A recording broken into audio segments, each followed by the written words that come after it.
Today we are going to know about the Hamsa Chakra. That is the area of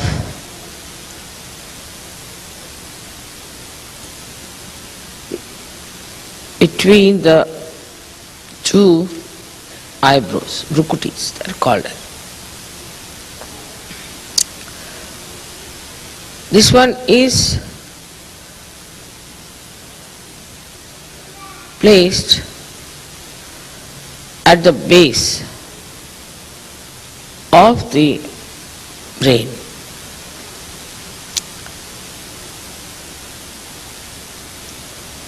Which is called as Murdha. And this part is the complete controller of the whole of the base of the brain. Again I say base of the brain.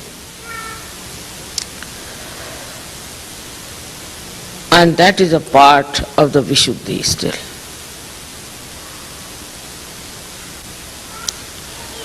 Which is an extremely important center as far as the human awareness is concerned.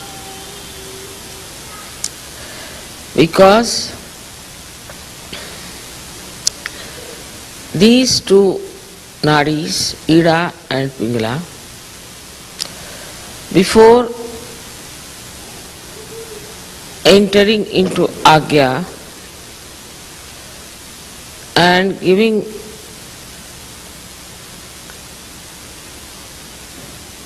crossing each other, part of them crosses over this chakra of Hamsa.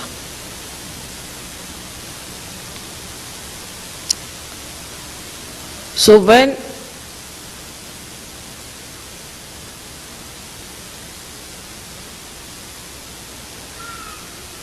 the ego and superego develop in our brain and cover our limbic area, from both the sides the strands which are coming out of the Vishuddhi sit on them.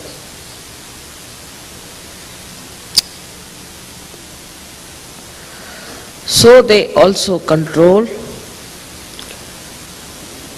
these two institutions from outside.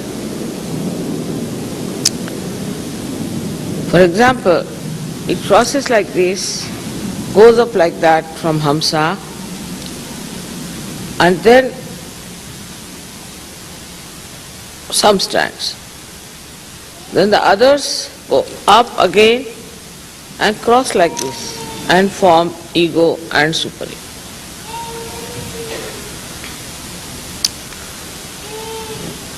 So from the back side, on top of them, these two strands go and sit. You all know that Hamsa Chakra gives you discretion. But still we do not understand what do we mean by discretion.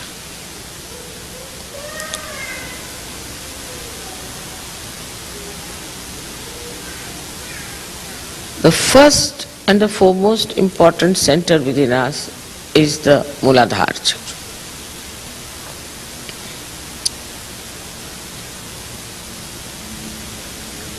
If we do not have the proper discretion about Muladhara Chakra,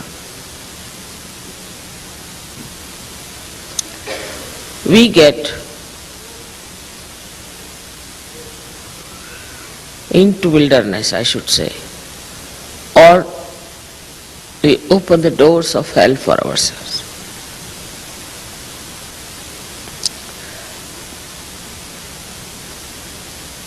As you know that only the Ida Nadi starts from the Muladhara.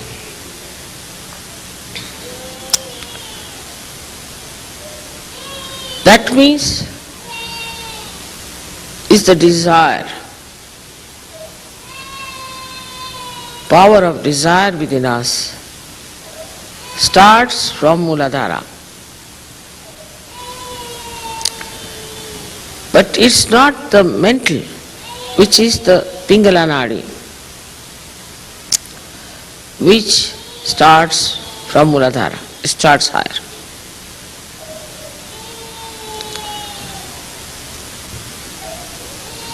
So to have a complete understanding about which child is crying, please take away the child. Yesterday again same thing happened. Now this is indiscreet. Continuing with the child all the time. Yesterday was the same thing. Immediately you should take out the child. In the meeting any child is crying, immediately take out the child. There's something wrong with the child. Immediately take out the child. Again it is discussion.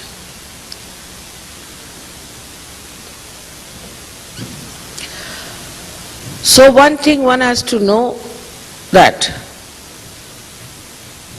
Muladhara chakra cannot be controlled by our mental activity. But if you shift it to the mental activity, then the control over Muladhara is completely lost.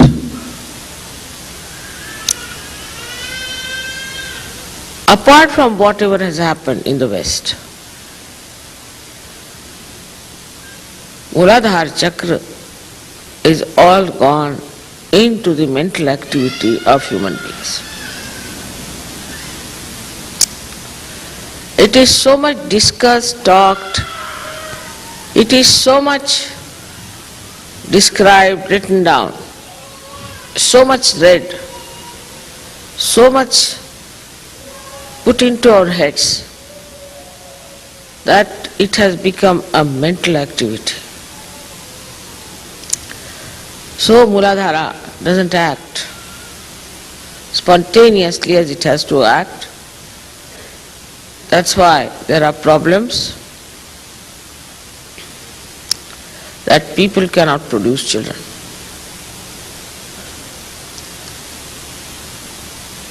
So many become impotent very early because it is used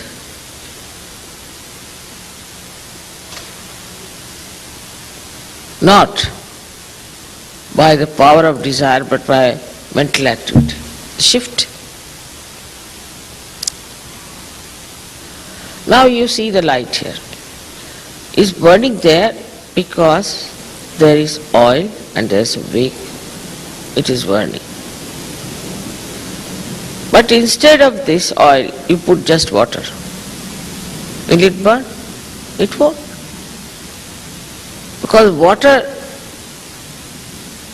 is not going to nourish this light. So the more mental activity you have,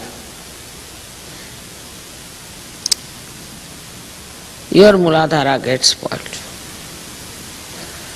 and it becomes uncontrollable. But if it is left to your desire, so it becomes spontaneous.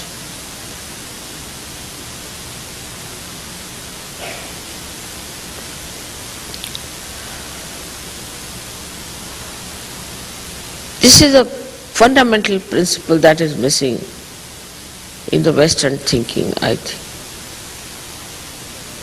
That whatever is spontaneous, they leave it to the mental activity.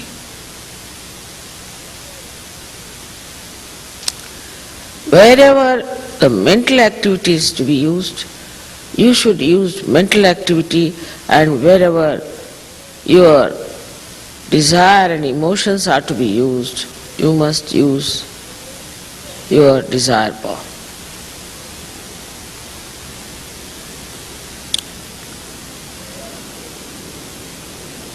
Also, it is spontaneous, though it should not be an obsession. Any obsession cannot be spontaneous. It just at a moment you have the desire. That's all. But all the time if it's in your mind, that means you are using water to have the fire.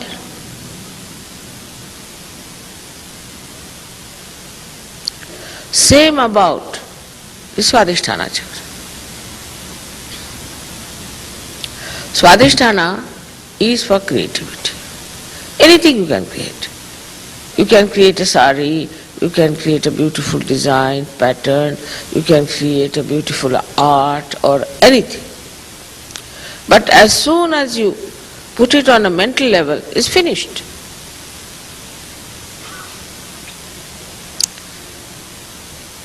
Also in the West, too much discussion is about the art. This is not art, that is not art, this should have been like this, that should have been like this. I mean, its creativity is spontaneous. Whatever the artist wants to produce, let him produce. Who are you to judge and criticize? You cannot appreciate anything unless it is brought to the mental level. So now, we have critics.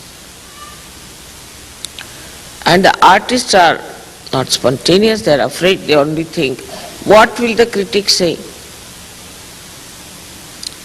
Even when I am writing the book, when I give it to some Sahajogis to read, they say, Mother, if you write like this, then they'll say like this. I said, let them say, who cares? So then, a critic should criticize and say this is not alright, this is not an art because this is such, this is such. So the artists are finishing, art is finishing. Now what is left are critics. So now they don't know what to do with their profession, so they are criticizing each other. So we have only critics criticizing each other.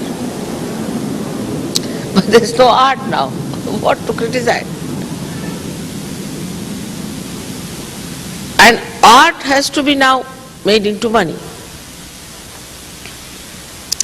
So the critics must certify. It's so man-oriented, the whole programming of these critics is, that it is never an art. They draw one line and say, now this is art, all right. If the critic says it's art, you have better accept it is an art. What is so artistic about a life? Then again mental, it's a lonely person standing there, this, that. It should be spontaneous. Why to describe an art?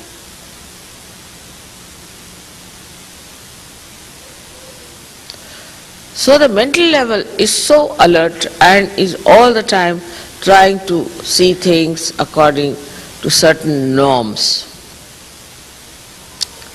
All these norms are created about something so spontaneous like sex, like art. All bathroom culture is decided by the brain. Nothing is spontaneous. It's such a joke, I tell you. So people become artificial. Art becomes artificial. Your Muladhara becomes artificial. Because it's all now man-made.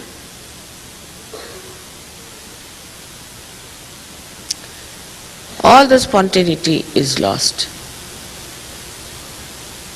If you see any art from any country, just watch. Why must you react to it? Just watch, as Sahajogis, you should just watch. And the whole thing will start flowing through.